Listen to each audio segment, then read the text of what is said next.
welcome to the April Fool's meeting of the Exmoor NPA Authority. I'm not expecting any fire alarms, you'll know where the loos are, all that sort of thing, and you'll know what to do. So I will go straight to apologies for absence. We've had Lee Baker, John Trinos, who we wish well in a speedy recovery, he's got a broken ankle, and Susan, who has got to go to work. Are any other apologies? No? Declaration. Sorry, bear with. Declarations of interest. Okay. I think so. No. No. No. No. No. No.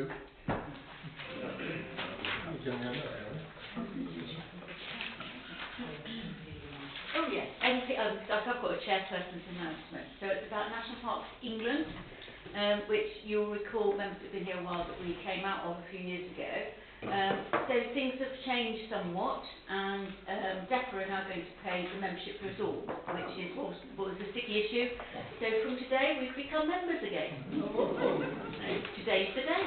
Not local rules. Exactly. It's about like life. Wait long enough and it will come to Exactly. So, minutes of the last, it's got it written there, though, I didn't see it. Minutes of the last meeting. Excuse me, can we ask for a return of our subscription for the previous years? Please? No, I don't. Oh. Not looking for words.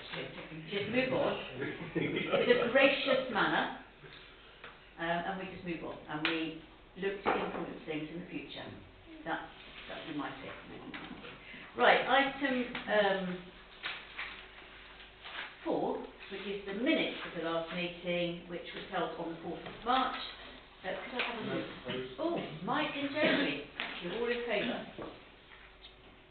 That's unanimous. Thank you. I shall go through pages as usual.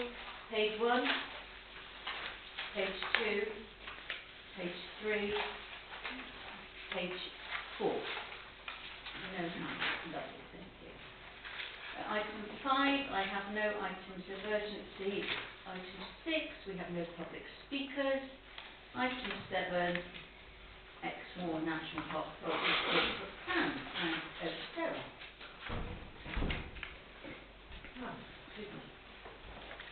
Thank you, Chair. So the purpose of this report is to ask you to approve our draft corporate plan for 25-26. Also to delegate to Chair and I any changes that we agree after the discussion this morning. So just to remind you, the corporate plan, we produce it every year. It forms part of the 3-year corporate strategy, which this is the 3rd year of that strategy, and is obviously closely related to the partnership plan. We're having it's almost like a bit of a year of transition, because we're moving from the old plan, the old partnership plan, to the new partnership plan. And in the course of the next 12 months, we'll be also developing the corporate strategy. The corporate strategy is what we do as a Park Authority. The plan is obviously for everybody else into the place. As you would expect, it reflects our core purposes, but also those 6 priorities that you can see in 2.1, which are a reflection of our priorities and government's priorities around nature, climate, people's health and well-being, vibrant communities, businesses, a particular focus on our own estate, our own land that you will have seen over the last year or 2, and ensuring that this is a great place to work and do business. The other thing we've picked up that we won't have seen in previous corporate plans are the new protected landscape targets and outcomes framework, which are the 10 targets that DEFRA has now set up, with 3 that are specifically being measured around peat, trees and habitats. Just to say that when we wrote this a couple of weeks ago, the grant allocation had not been finalised. We are still in that situation. We haven't actually received anything in writing as of this morning, but we are still expecting that 8.2% cut on the revenue budget and an uplift on the capital budget of just over £1 million. And we'll talk a little bit more about that later. That's obviously going to affect how we do things over the course of the next 12 months. you know, we report on the plan. We come back to you in December with kind of how we're getting on, and if things emerge that we're unhappy about or we need to talk to you about, we'll obviously bring that back to you separately. So just moving to the two appendices, we split the plan really into two parts. The first is about service delivery, so that's what we almost call the day-to-day business, so that's things like our rights of way, managing our estate, the outreach and learning programme, the sort of things that you see us doing all of the time. And we measure our performance in many, many ways that you'll see set out in the report and report back to you. We will, over the course of the year, be reviewing some of these performance indicators. We think some of them probably need a bit of a tweak and a bit of a move on, but essentially this year these are the indicators we're going to be using. Then moving to Appendix 2, you can see the 6 priority actions. So these are the big chunky programmes, the big pieces of work that we're going to be really focused on over the next 12 months. The first one is obviously completing the partnership plan, and our intention is to bring that, to launch that later in the year, but bringing it back to you in July for the final. We're on track for that. There's a lot of work, there's still a huge amount of work to do, particularly drafting the delivery plans and getting those in place with our partners. It's a huge amount of work, it's a very small team working on it, but that's a big priority. We've also, as you know, started delivery of the Pioneers programme, so that's going to be another focus for the next 5 years. FIPL, this is one of those ones that we never quite know whether it's going to keep going or not. At the moment, we've got another year, just over £500,000 to deliver on that. We're hopeful it will go forward, but we don't know. Fourth priority is around income generation, and the team have done an amazing job over the last few years, massively increasing the amount of external income we bring in through various sources. So we're now up to close to 50% of our overall budget is externally derived. But we hope there's more we can do, and all the signals we're getting from DEFRA is, don't be too reliant on DEFRA grant, make sure that you're using every single opportunity that is out there, be innovative, use your imagination, come up with different ways of funding what you do. Another really important piece of work is our landscape recovery programme on the forest. So this is about 20 farms and farmers working together to deliver or to develop a landscape recovery programme for Exmoor's moorlands, Exmoor Forest and the surrounding area. If this goes well, we will have a 20-year agreement with government to fund conservation work in the forest, which would be very, very good news indeed. Finally, work on driver. So this is an ongoing big project for us. We're going to come back to you in May with some detail about where we're going forward with that, to talk to you about that. But there's some very obvious things that we need to do in terms of restoring the buildings, the barns, and managing the land through the CS agreement that we've already got on driver. Okay, I'm not going to go through all the other ones, but you can see they fall under the key priorities. So nature and climate crisis, people's health and well-being, health, landscape and heritage, vibrant communities, estate, and great place to work. What we've also added for the first time is those little ticks on the right-hand column. So this is really to show to DEFRA where we are focused on delivering those new plot-off targets. So where we believe that they significantly add to those targets, they get a little green tick in the right-hand box. Appendix 3 sets out the finances and how we're going to deliver it. So I'm going to open it up now. If you have questions, thank you. Thank you very much. Very comprehensive, thank you. Any questions, members? I'll start that. Give people a minute to think about it. A few bits in here. It's just to some extent that bit of concern that obviously DEFRA's priorities are quite adrift from some of the areas that we've always looked at quite carefully around the likes of landscape, heritage, vibrant communities and business. A little concerning that their priorities are in the protected landscapes and that targets and outcomes framework. It's somewhat adrift from including them as specific targets, probably because they're not as accountable, I expect. Although there is work going on, I know, in DEFRA, looking at social outcomes and social economic activity. There's a team on it. Hilary Cotton is heading it up, and she's done one visit to Exmoor already. Hopefully she'll do a little more. And the other one as well, of course, I was assuming that we would be contributing fully to the moorland and peatland management consultation that's active at the moment, is it? That Natural England are looking to update all their guidance on moorland burning, swaling, that sort of thing. And I assume that we will be contributing as part of this directly to that. Thanks, Chair. On the DEFRA priorities, I suppose ultimately DEFRA funds us and they use the EIP as their main drive in what we do. But we will obviously keep talking with DEFRA officials, and we do regularly remind them that we also have planning authority, that we have other things that we have to deal with in our purposes, but it is not just about nature and climate. And I hope that comes across through the corporate actions, that you can see there is a real spread of action through there. On moorland burning, yes, we have been involved with that. One of our team went up to one of the workshops in Birmingham recently, sort of thinking about moorland burning and wildfire management. It's a difficult subject. Fran? Thank you. Will we review or revisit these priorities? Because we have, to me, when I see ticks, I always think, oh, that's done. Yeah. You know. So and I know these are our priorities for the year, and they will be done throughout the year. But how will we know as a group if there's any slippage?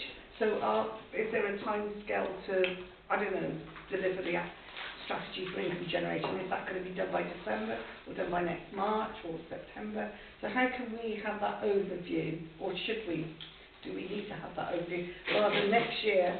Oh, we didn't make that, we didn't make that, but we did do that sort of thing.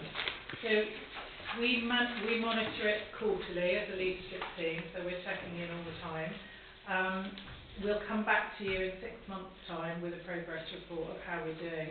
I think that's what we've done in the past, Yeah. and that seems to work really well. Okay, thank you. Keep your eyes on. There's a huge amount of work here in monitoring the report, and our human resources get smaller all the time. Are we confident that we'll be able to keep up with the monitoring? And also, DEFRA's requirements for reporting change, can we be flexible enough to incorporate that into this? I think on the monitoring, you're right, even there's a lot in there, and the staff are used to doing it. It's what they do year in, year out, and if you break it down into the various sections and nobody's having to do masses and masses, it's not too bad. Having said that, it is something we will be looking at this year to make sure there's no point in pulling out the carrots to see if they're growing. There needs to be a reason for doing this monitoring and making sure we need to do it. So we will be looking at it over the course of the year. The DEFRA wider ones, the plot-off ones, are pretty challenging. They're challenging targets and they're going to be difficult to monitor, but there is quite a lot of work going on at the centre in terms of helping us with that monitoring. So Protected Landscapes Partnership and NPA have got staff in place who are doing some of that wider monitoring across the country. And presumably an advantage is rejoining MPAs. We can use that. Indeed. Yeah. Sort of butt in there. Anything else? Bill? Thank you, Chairman. It's an opportunity to bring it up because it probably won't come up later. I just wanted to mention the white-tailed eagle. I'm sure you all know them. It's causing a lot of disquiet out there amongst the farming community, not necessarily the damage they might do, but the messaging around it. And several people have mentioned it to me, and I thought I should just bring it up now that there are videos now on on the internet of an eagle taking a live lamb. So of course this is now over all of social media on Exmoor, and Scottish farmers, you know, who've had a really difficult time with eagles. So I personally am not that bothered about having a couple of eagles and even losing a couple of lambs, but I think it's the messaging we need to get right. And the National Park are now seen as a sort of the leader on this, because, you know, and it's mentioned here that you will support nature recovery. It doesn't actually say, or recovery of species, it doesn't say well, introduction, but I just want to remember as an issue that the National Park needs to be aware of, that there is this feeling out there amongst sheep farms on Exmoor that white eels could be a problem and the National Park will be responsible. So we just need to manage that message that's out there, or that feeling. So. Thanks, Bill. Mike? Yes, thank you, Chair. I wasn't going to raise it now, but my colleague having just done so.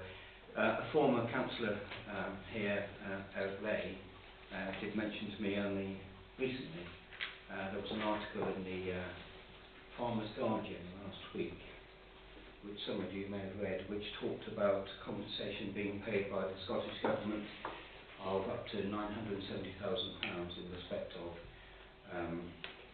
to farmers, sheep farmers in Scotland, based on the circumstances they've been in place for over 20 years. So he wanted that to be raised. I wasn't going to necessarily raise it today, but it's just picking up on the media message and what's been mentioned. So I'm going to have to come back to, we're not here to discuss this at the moment, so it's not an agenda item, but we will take it up in members' forum, because we are getting off the subject here and I want to try and stick to what we're trying to do with. But thanks for raising it, but we'll do it in members' forum. Thank you. Anything else? Thank you. So we've been asked to approve the National Park Authority, Ex-National Park Authority Corporate Plan for 25-26 and delegate the Chief Executive and Chairperson, what a funky word that is, Chairman, authority to agree minor amendments for a member discussion and production of the final plan. Could I have somebody, thank you, Mike. Somebody second? Thanks to you. All those in favour? Unanimous. Thank you very much. Moving on with our thrilling agenda. Sure, this is the highlight of everybody's morning. The financial regulations and standing orders for the regulation of contracts. I know you've all been desperate for this. Over to you. Thank you, Chairman, for that wonderful introduction on that. This report really aims to refresh the authority's financial management procurement process. They are essential for maintaining our governance, maintaining effective governance, and ensuring we comply with current legislation. So the financial regulations, the Appendix 1, it provides a framework for managing the authority's financial affairs. While the second item, the second appendix, the regulation of contracts, ensures the best use of our resources in supporting the authority's vision, as defined in its partnership plan, and also the corporate plan which you've just approved. So the two items, the financial regulations that reflect the changes in staff in terms of job titles, they reflect some new legislation, and also some adjustments in the audit procurement process and audit process. And then the second element, contract standing orders, they've been revised to align with the requirements of the new Procurement Act 2023, and that actually took effect from the end of February this year. And the aims of that Act are really to provide a simpler, more flexible commercial procurement system. They are trying to improve open public procurement to encourage small entrants to procurement in the public sector, so small businesses, local businesses, social enterprises, and its real aim is to embed transparency throughout the commercial life cycle of procurement. So the two reports, they may be quite dry, but they're actually fundamental to what we do in terms of our ongoing financial processes. They're very key to our procurement. They help our teams, they give them the framework to be able to procure against to ensure that procurement is efficient, that we don't spend too much time doing procurement when it's not necessary to do that. So it's really two key bits that are very important to myself and also the wider staff teams here to process and undertake their activities. So I'll stop muttering on there and ask if there are any questions around these two papers or these two pieces of governance regime. Thank you. Evelyn? Thank you. Well, it's a very comprehensive paper. I'm just interested to know, the Chief Executive was saying that DEFRA want us to kind of think outside the box and try and raise money in different ways and, you know, be entrepreneurial, if you like. How are our new systems of managing financial practice going to cope with that? Because we won't be doing the sort of the rigid money generation that we might have done in the past, which is mainly car parking and letting on land. And all sorts of schemes could come up, and how are we going to ensure that those don't lead us down the wrong path? There's a couple of elements here. I mean, the financial regulation sets the directional aspect of that, so that says what we can and cannot do. Yeah. And I don't think that really hinders or stifles innovation. The key thing for this authority is that we're just on today starting a new finance system. So we finished effectively apart from the audit side with the Sunset SAP system. We've got a new access financial system that starts with today, and that's a cloud-based system with controls, but it's a lot more, I suppose, feature-packed in terms of our staff teams. So there are multiple hierarchies of reporting. There are synergy with procurement in terms of making the pipeline simpler. There are easier ways for our budget holders to view the information, to view the management of their sections rather than having a report produced by finance. So it's enabling information to go to budget holders rather than just being dished out by finance. There's a couple of measures there that are really helping us in this, in respect of that. Thank you. Francis? Oh. Thank you, Madam Chairman. I've noticed the section 6 on internal audit. When I was newly invented here, it was thought appropriate and proper every now and again to ask various people to come forward and quote for and be interviewed to be our internal auditors. That, after a while, seemed to fall away, and I do remember raising this some time ago and saying it wasn't thought necessary. How long is it since we've actually done an exercise on whether our internal auditor is actually the right one to go on? One of the most important things about internal auditors, of course, is not being too comfortable with us. I would like to know more about that. Declare interest now, please, Carol. Yeah. Family member, a close family member, works on an auditor. Ben? Thank you, Francis. I must confess I don't actually know the answer to that one. I did undertake one when I was last here in 2010. So there was actually undertaken then, but there have been 8 years in between, so I'll have to go back and have a look at that. I don't think there has been one since 2010. Right. But I could be wrong. Right. Okay. But I am concerned that whether we it's not here in our standing orders. Yeah. And I think we ought to consider whether this is something that should happen. Thank you. Laura? Thank you, Chair. I just wanted to ask how the procurement policy interacts with our EDI strategy. There's mentions in here of encouraging small to medium enterprises and the Equality Act, but has any thought gone into how we support young people living in Exmoor to sort of become suppliers and contractors to us and that sort of stream of work, please? Thank you. That's a really good question. We work with the Devon Procurement Partnership in terms of our procurement, so they provide a framework that we procure on, and we use called ProActis, ProContract, which is the framework that we utilise. The Devon Procurement Partnership are acutely aware of especially local enterprise in terms of trying to encourage them, because often it's very difficult for local and very small businesses to have the acumen to get all the documents ready on this system. So they hold a series of open days workshops, social media trawl to try and encourage these organisations to come along and talk and provide assistance where they can. Okay, thank you. I've got Marcus, then I'll move over the side of the table. Thank you.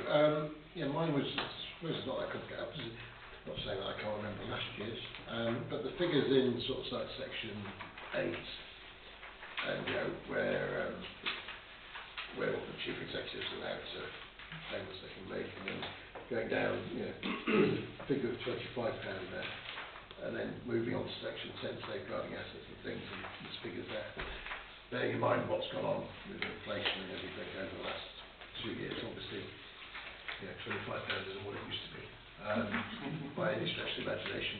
And I wonder, have those figures been, have they increased from last time, or are they the same? And if they haven't increased, do we need to be looking at increasing them? That section 8, the financial regs, is purely in regard to petty cash. So it's something we're trying to minimise, if anything, or get rid of using petty cash. If I can refer you to section 5 of the contract standing orders, that's where thresholds have changed. So that sets out where our thresholds for procurements where we use single quotation, multiple quotation, and it aligns with the Procurement Act. Those have increased because they haven't changed really for a considerable time period. We used to have a single quotation threshold of £2,500, but this, alongside other local authorities, is moving that up to £10,000. So there's some latitude there in terms of the procurement thresholds. But section 8, I don't see any reason why that £25 shouldn't remain, because actually we're trying to encourage away from using petty cash. Mandy. Thank you very much, and thank you for the paper. There were quite a lot of changes, I think, within the Procurement Act, and I think there's quite a lot for staff to take on. So it talks in the paper about training. Have all of our staff now that need it, have the procurement training? That's my first question. Yes, we've had a big training session. We will do another one on the Procurement Act. We've had 17 here. I think it was early February, from memory, but this year. So yes, that has been undertaken, and we've got more planned in. Thank you. So my next question is around weighting and contracts. So I couldn't see much in here about how we weight when we decide a contract, and connected to that is any element of it connected to social value, and within that the sort of work for the parks and other things, add-ons perhaps that anybody working within contracting can do to sort of help the purposes of the park within the work they do for us. In terms of the first part of that question, it's not exactly written in this, but in terms of the framework on the procurement portal, as far as I know, there is a lot in terms of weighting, and it really depends on the contract and the type of contract we're looking at, as opposed to a balance between qualitative and quantitative factors, and also the breakdown of what the quality element of that might be. And there's a lot of instructions to staff available on how to do that. But yeah, I appreciate it's not in the actual contract standing orders themselves. The second part of the question, well, that's a challenging one. I'm not sure I can really answer that at this stage. There are elements in that, in terms of the previous question around the kind of CVI, the social side, that we're trying to encourage. But I'm not sure that we truly grasped that one. It could be added value as such. It's quite a difficult one to how you prescribe that in a procurement. You can have a laid down framework, and certainly when you would want it to sort of fit with our values, and if they're doing extra within, if they contract with us and then they will perhaps, I don't know, employ someone locally, or look at, some training programs for young people. I think there's all kinds of added value you can get from contracts, and I think it would be nice to have a look and certainly consider that. Thank you. I don't think there's any more hands. Is anybody else missed? Oh, sorry. No, only just one more. Ben, you may have covered this slightly, but I just want to clarify my understanding. 2 points really. Firstly, under section 5, the thresholds for tendering, have they... Oh, sorry. Still new to this business. The thresholds for tendering, are you saying that most of those have been imposed because of legislation, And secondly, if so, do you find they're appropriate for the staff to give them flexibility what they want? Because I think there's two sides to that. One, as a supplier, you can get frustrated by continually being asked for quotes knowing you're not going to do the work. And does it constrain the staff internally? And the second thing was, I think it was building on what Mandy was saying. Obviously, when you put stuff out for tender, price is important, quality is important, innovation is important. Is that being used quite a lot, where staff are allowed to say, actually, I don't want the most expensive one, I want to use that because it's innovative. Also picking up on the social value thing, actually, it can provide training for Exmoor, it can provide work for Exmoor, so maybe covering a little bit what Mandy said. Thank you. In section 5, we have radically altered these thresholds. They were quite restrictive previously, and it does give hinder staff. So what we've done is align them to the Procurement Act top end, so what used to be the OG, the European side of procurement, and almost work backwards. And I think actually the new thresholds proposed here are actually quite supportive of staff in what they're doing.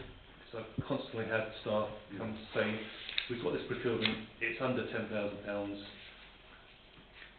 There is a contractor who's local that can do this work, but I need to go out to multiple to do that.